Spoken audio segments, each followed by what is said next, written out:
के नेता मेरे गुरु अरविंद केजरीवाल जी का धन्यवाद करना चाहती हूँ, जिन्होंने मुझे इतनी बड़ी जिम्मेदारी दी और इस जिम्मेदारी के लिए मुझ पे भरोसा किया। ये सिर्फ आम आदमी पार्टी में हो सकता है, अरविंद केजरीवाल जी के नेतृत्व में हो सकता है कि एक फर्स्ट टाइम पॉलिटिशियन एक राज्य की मुख्यमंत्री बने। मैं एक सामान्य परिवार से आती हूँ।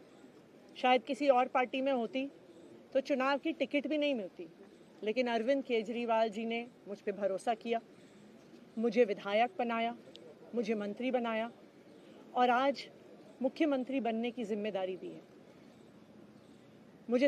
मैं खुश हूँ कि अरविंद केजरीवाल जी ने मुझ पे इतना भरोसा किया है, लेकिन जितना सुख आज मेरे मन में है, आज उससे बहुत ज़्यादा दुख भी मेरे मन में है।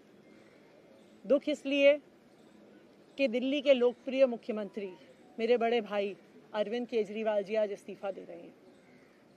मैं आज ये ज़रूर कहना चाहती हूँ आम आदमी पार्टी के सभी विधायकों की तरफ से, दिल्ली की 2 करोड़ जनता की तरफ से, कि दिल्ली का एक ही मुख्यमंत्री है और उस मुख्यमंत्री का नाम अरविंद केजरीवाल है। भारतीय जनता पार्टी ने पिछले 2 साल से अरविंद केजरीवाल जी को परेशान करने की, उनके खिलाफ षड्यंत्र रचने की कोई कसर नहीं छोड़ी। एक ऐसा आदमी जो अपनी IRS कमिश्नर की नौकरी ठुकरा सकता था, एक ऐसा आदमी जो एक नई पॉलिटिकल पार्टी से पहली बार चुनाव लड़के मुख्यमंत्री पद से इस्तीफा दे सकता था, ऐसे आदमी पर, ऐसे ईमानदार आदमी पर भारतीय जनता पार्टी ने भ्रष्टाचार के आरोप लगाए, झूठे केस किए, फर्जी केस किए, अपनी एजेंसीज ED को, CBI को उनके पीछे छोड़ दिया, उनको झूठे मुकदमे में 6 महीने तक जेल में रखा। आखिरकार सुप्रीम कोर्ट ने उन्हें जमानत दी और सुप्रीम कोर्ट ने सिर्फ उनको जमानत नहीं दी, सुप्रीम कोर्ट ने केंद्र सरकार के मुंह पे तमाचा मारा, उनकी एजेंसीज के मुंह पे तमाचा मारा। उन्हें कहा कि इनकी एजेंसीज, केंद्र सरकार की एजेंसीज एक पिंजरे में कैद तोते की तरह हैं और अरविंद केजरीवाल जी की गिरफ्तारी गलत थी। अगर अरविंद केजरीवाल जी की जगह कोई और मुख्यमंत्री होता, कोई और नेता होता, तो वो 2 मिनट नहीं सोचता मुख्यमंत्री की कुर्सी पे बैठने के बारे में। लेकिन अरविंद केजरीवाल जी ने वो किया जो आज तक इस देश का इतिहास तो छोड़िए, शायद दुनिया के इतिहास में किसी नेता ने ना किया हो। उन्होंने कहा कि मेरे लिए सिर्फ सुप्रीम कोर्ट का फैसला काफी नहीं है, मैं जनता की अदालत में जाऊंगा। जब दिल्ली की जनता मुझे कहेगी कि हम तुम्हें मुख्यमंत्री के रूप में देखना चाहते हैं, जब दिल्ली की जनता कहेगी कि तुम ईमानदार हो, तब मैं मुख्यमंत्री की कुर्सी पे बैठूंगा। मुझे नहीं लगता कि हमें लोकतंत्र के इतिहास में ऐसा कोई त्याग का उदाहरण मिलेगा जो आज अरविंद केजरीवाल जी ने देश के सामने रखा है। दिल्ली भर में लोग बहुत दुखी हैं अरविंद केजरीवाल जी के इस्तीफे से। कल शाम मुझे एक बुजुर्ग महिला मिली, जब उन्हें खबर मिली थी कि अरविंद केजरीवाल जी ने इस्तीफा दे दिया है, वो रोने लग गई। उन्होंने कहा कि वो मेरे बेटे की तरह हैं, उसको इतना परेशान किया है, उसको इतना परेशान किया, उस पर झूठे केस लगाए। और उन बुजुर्ग महिला ने कहा कि मैं घर घर जाऊंगी, मैं घर घर जाके लोगों को कहूंगी कि मुझे अपने बेटे को ही मुख्यमंत्री बनाना है। तो आज सभी दिल्ली वाले ये प्रण ले रहे हैं, सभी दिल्ली वाले इतने गुस्सा हैं, भारतीय जनता पार्टी के षड्यंत्र से नाराज हैं और अपने बेटे, अपने भाई अरविंद केजरीवाल जी को फिर से दिल्ली का मुख्यमंत्री देखना चाहते हैं। क्यों देखना चाहते हैं दिल्ली वाले अरविंद केजरीवाल जी को फिर से मुख्यमंत्री?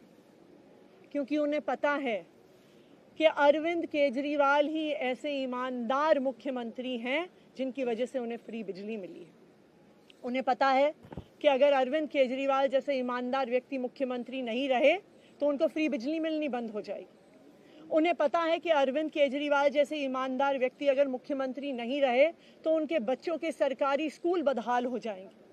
उनको पता है कि अरविंद केजरीवाल जैसे ईमानदार व्यक्ति अगर मुख्यमंत्री नहीं रहे तो जो अस्पतालों में सरकारी अस्पतालों में अच्छा इलाज मिलता है, मुफ्त दवाइयाँ मिलती हैं, वो बंद हो जाएंगी। उन्हें पता है कि अगर अरविंद केजरीवाल जी मुख्यमंत्री नहीं रहे तो मोहल्ला क्लिनिक बंद हो जाएगी। अरविंद केजरीवाल मुख्यमंत्री नहीं रहे तो दिल्ली में महिलाओं की फ्री बस यात्रा बंद हो जाएगी, बुजुर्गों की तीर्थ यात्रा बंद हो जाएगी। क्योंकि उन्होंने देखा है कि भारतीय जनता पार्टी की 22 राज्यों में सरकार है, किसी एक राज्य में भी वो फ्री बिजली, अच्छे स्कूल, अच्छे अस्पताल, मोहल्ला क्लिनिक, फ्री बस यात्रा नहीं दे पाते हैं। और एक ईमानदार अरविंद केजरीवाल है जो दिल्ली के लोगों को इतना कुछ देता है। तो दिल्ली के लोग, आम आदमी पार्टी के विधायक और मैं अगले कुछ महीनों तक, चुनाव तक मुख्यमंत्री होने के नाते अब एक ही उद्देश्य से काम करेंगे कि हमें अरविंद केजरीवाल जी को फिर से दिल्ली का मुख्यमंत्री बनाना है। जब तक मैं इस बड़ी जिम्मेदारी को संभाल रही हूँ, मेरा एक ही मकसद रहेगा। मुझे पता है कि भारतीय जनता पार्टी अपने एलजी साहब के थ्रू दिल्ली वालों के खिलाफ षड्यंत्र रचेगी। मुझे पता है कि वो दिल्ली वालों की फ्री बिजली रोकने की कोशिश करेंगे। मुझे पता है वो दिल्ली वालों के अस्पताल में फ्री दवाइयाँ रोकने की कोशिश करेंगे। मुझे पता है वो मोहल्ला क्लिनिक बंद करने की कोशिश करेंगे। मुझे पता है वो सरकारी स्कूलों को खराब करने की कोशिश करेंगे।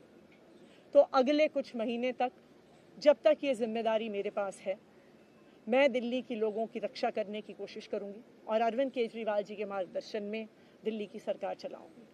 मेरा अपने सभी कार्यकर्ताओं से, सभी विधायक साथियों से, दिल्ली के लोगों से बस एक ही अनुरोध है, आप में से कोई मुझे बधाई मत दीजिएगा, आप में से कोई मुझे माला मत पहनाइएगा, क्योंकि मेरे लिए और मुझे लगता है सभी दिल्ली वालों के लिए ये एक बहुत दुख की घड़ी है कि दिल्ली के चहेते मुख्यमंत्री को आज इस्तीफ़ा दिया है। मैं एक बार फिर अरविंद केजरीवाल जी का धन्यवाद करती हूँ जो उन्होंने मुझ पर भरोसा दिलाया, मुझ पर भरोसा दिखाया है। और मैं दिल्ली के लोगों की तरफ से फिर से एक बार ये कहूँगी कि वो जल्द ही आने वाले चुनाव के बाद अरविंद केजरीवाल जी को अपना मुख्यमंत्री देखना चाहते हैं। धन्यवाद।